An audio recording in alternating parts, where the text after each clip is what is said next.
Okay, thank you guys for joining us today. I am in Ron's studio. You all know Ron because he works at Crossroads Art Center, but he is also an artist at Crossroads Art Center. And I am just learning the tip of the iceberg on how creative this man was. I know that he can out-merchandise me in 2 seconds, but the depth of his art and what is he creating is just fun to find out and explore. So I'm going to scoot out of the way and turn this over to Ron and just ask some questions, and we'll get this party started. So thank you, Ron, for having us. Thank you for coming out. Yay. And I know it's funny because you're usually behind the camera doing all of this. Yes, this is very unusual for me. We're going to do it. We'll make it through it. So my first thoughts when I'm thinking of your art form, of course, is fabric. And how did you get started or loving fabric and wanting to create with that?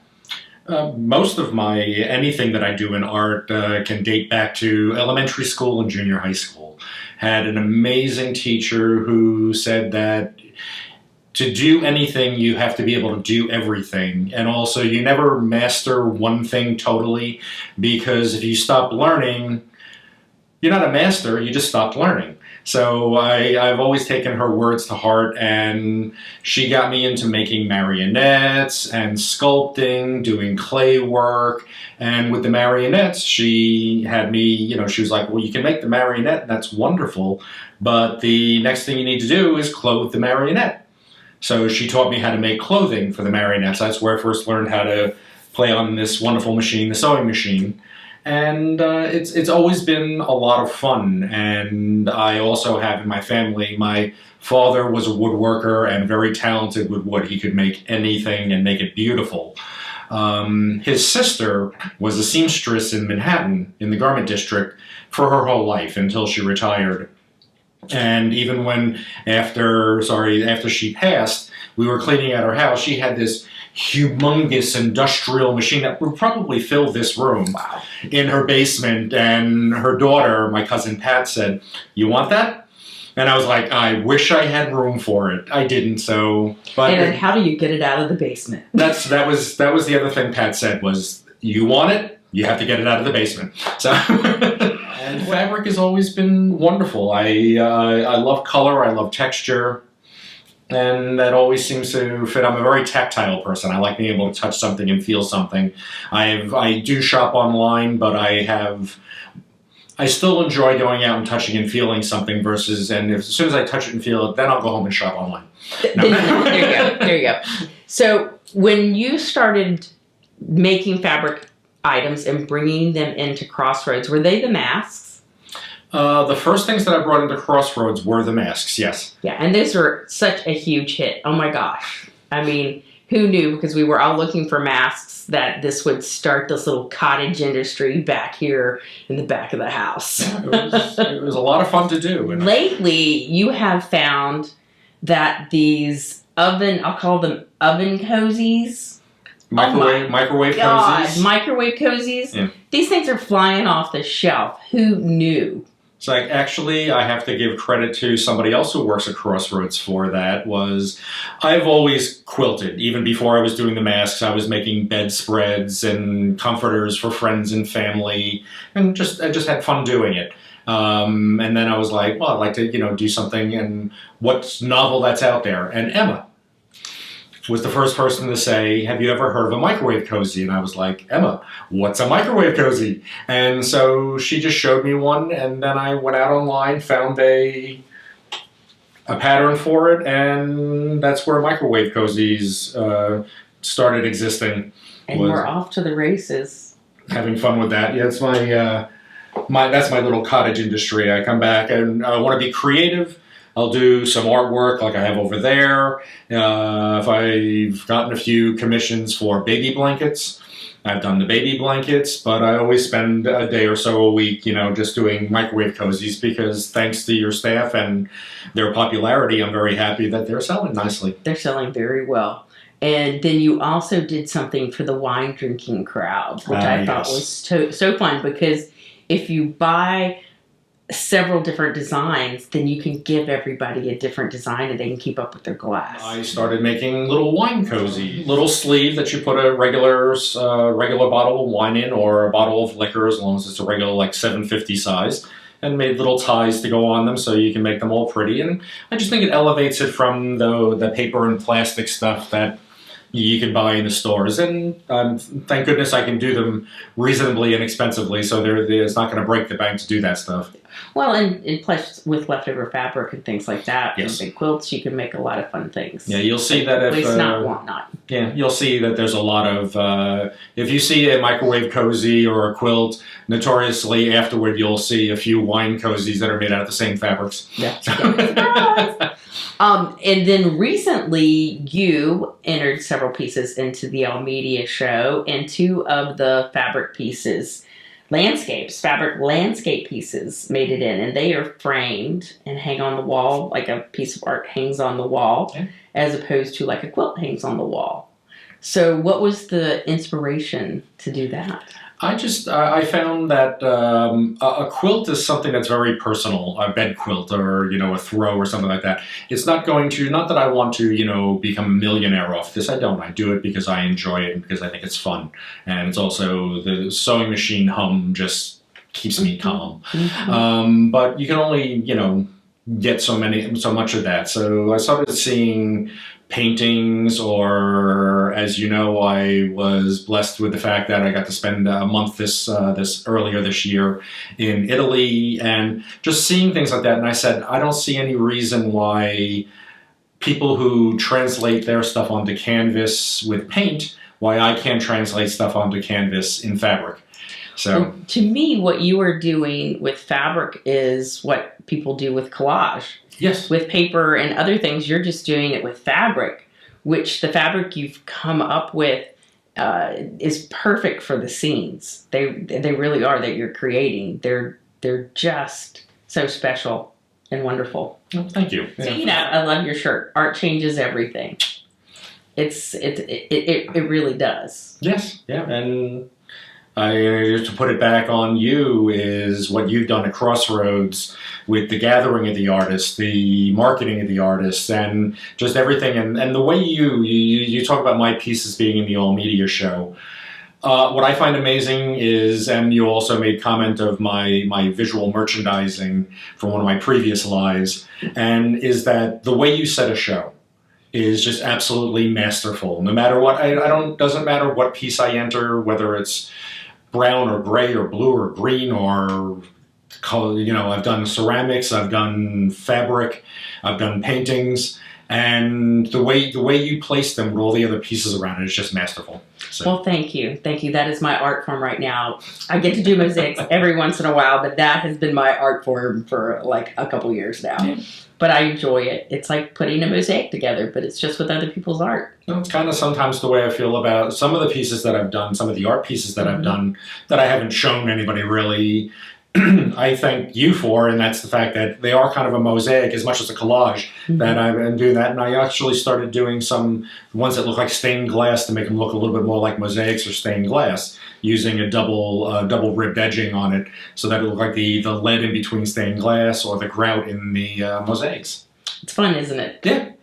And I think that's it. What you said earlier, it's when you stop learning and you stop trying different things is just sort of when you stop.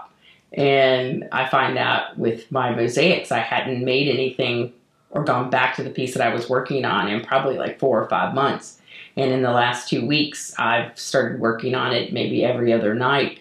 And I have to set myself a timer to stop at 11 o'clock to go to bed because you get so engrossed in it. And I've got to imagine it is so quiet and peaceful back here that has to happen to you. It does. If I come back here, I'll come back mid-morning and I'll start working. And I keep a clock in front of me. And actually, recently, that clock became a problem. And that was, I turned every other clock in the house back, except for this one. I can get lost back here very easily. On the other side of the room that you can't see is a television. And this is where I do my binge watching of shows. I'll find something that has 10 seasons, start it at the beginning, and just let it roll through. Usually can't hear anything. I keep subtitles on. I usually can't hear anything with my little monster here. But I will sit there and yes, time just flows, and before I know it, it's 4, 5, 6 o'clock in the afternoon, and I realize that I should, go check on the house and see how it's doing. Exactly. Actually, I'll even go back. I started watching, what was it? At one time, I went back and started Dynasty. Oh my gosh. From the beginning. And you don't really have to watch it. I watched it when it came on live originally. Me and you both. But, and so it's great background noise, and it's kind of fun to peek over every once in a while and see who's wearing what or who's getting pushed in a pond. Or And they say that artists can do two things like that at once. Okay.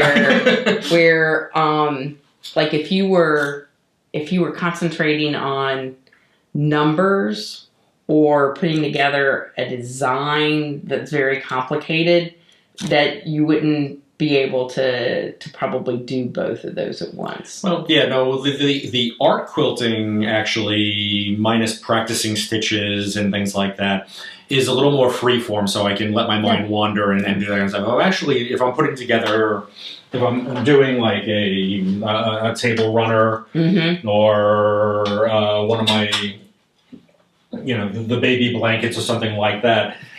One thing that people don't realize about quilting is that it's a lot of math. Oh, yeah. Because no matter what you do, you have to add 1/4 of an inch to everything. So when you're cutting your fabric, and I've messed up 100 times, but that's how you learn. And it's a lot of fun. And Okay. again, but it's Before you sit back down, you have to show them the pillow. This is the logo. This is my logo, Men in Quilts. I got a kick out of it when I first decided to go into Crossroads and sell stuff. For some reason, I just saw something and I said it would be a cute name, Men in Quilts. And so that's where that originally came from. And the back of it is a lovely picture from Malta when we were on a cruise some years back. But, yep, having fun and being comfortable. Exactly. So what else do we need to know about your art form or about you?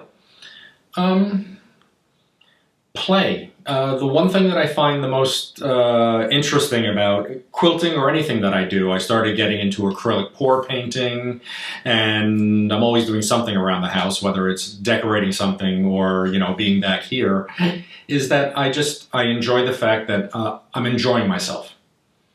And I will say that to anybody who wants to go and do something, whether they want to write a book or if they want to, do a quilt. If you want to do a quilt, take a class. I started with a class, I'm now doing this going on 12 years ago, was when I took my first class. It was a small table runner. And I started in the class. It was a 7-week class. I finished it in 2 weeks and realized that's how much I loved it. And teacher hated me, but oh well. No, you have to enjoy anything you do. Yeah, I've been blessed in my life for many, many different things. My husband, my life, my retirement, and I like to enjoy, and also I like to do things that other people appreciate. Well, we do. So I'll ask you the question that everybody, you always ask everybody. If you had advice to give to a younger person or any person that just wants to start doing something creative, what would that advice be? I'm going to steal from some of the other people that have said what they've said. And I think like we did Sally Lawson and we did Clinton Helms and we did Alice Husick, and they all kind of had a similar theme to it. And it's like, if you want to get interested in something, learn about it. You can take a class if you wanted to, but practice. And they said that each of them either sits down for an hour a day, or I think Alice was saying whether it's 10 minutes or 2 hours, sit down every day and do it. You were just saying it with the mosaics. I think you're going to keep pumping out more mosaics because now you're at least taking a few hours time to do it. Make mistakes. I have some of the things that you deal with when you're quilting is you have rotary cutters, you have scissors, you have needles and pins. I have stuck, stabbed, and sliced myself more times than I care to admit. And I've learned from it. I learned now what I should and shouldn't do. Don't do that on your hand. Do that on, a cutting board, that kind of stuff. And again, also, ironing is a big piece of it. I have burned myself numerous times also. practice, make mistakes, be careful when you make those mistakes. I'm not saying what I did was good. It just happened to happen to me.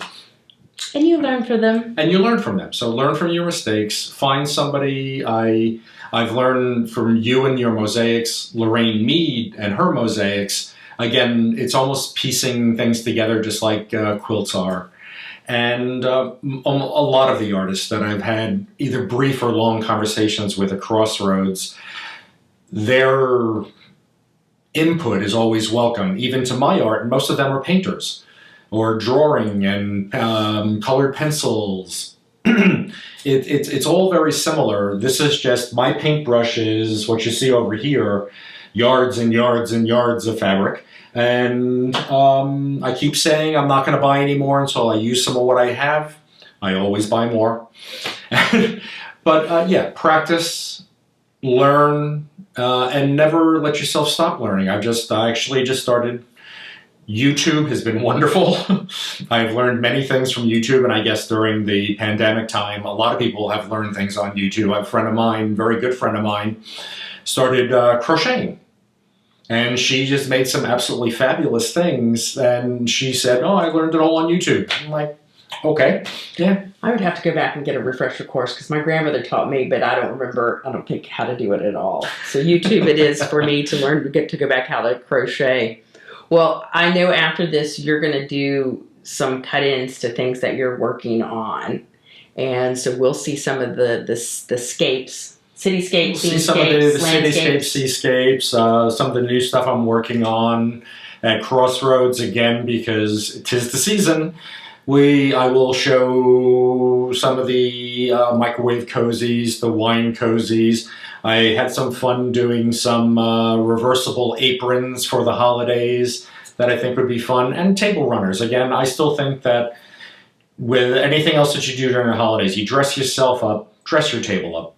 So it's true. Yeah. It's true. Well, thank you so much for letting me interview you and you being in front of the camera and not behind the camera this time. I think we did a fabulous job, if I say so myself. I'll see how many filters I can find to make this look better. Well, thank you very much, and thank you for all that you bring to Crossroads, not only as an artist and your art, but your personality and your love for being there. I love being there. I love you. I love Crossroads. I mean, and honestly, I'll give it a good old Jenny with the always remember, shop local, support the arts, support your artists. And again, if you want to get into it, there are a lot of resources out there for you to do that. Give it a shot. Even what do you got to lose? Right. And I'll go back to one other thing I think I said during an interview I did with Olivia was Tom and I were on a transatlantic cruise. And we took they had a watercolor class. And the teacher got up and said, here, we're just going to do like blades of grass so you can do a field in blades of grass. Teacher was walking around and says, if it doesn't look like what you expect it to look like, change its name. And that's another thing. It's not always going to turn out the way you expect it to. So you can make it into something else. You can start over or change its name. Change its name. I love that. Yeah. Well, thank you. Thank you. My pleasure. Thank you, and have fun.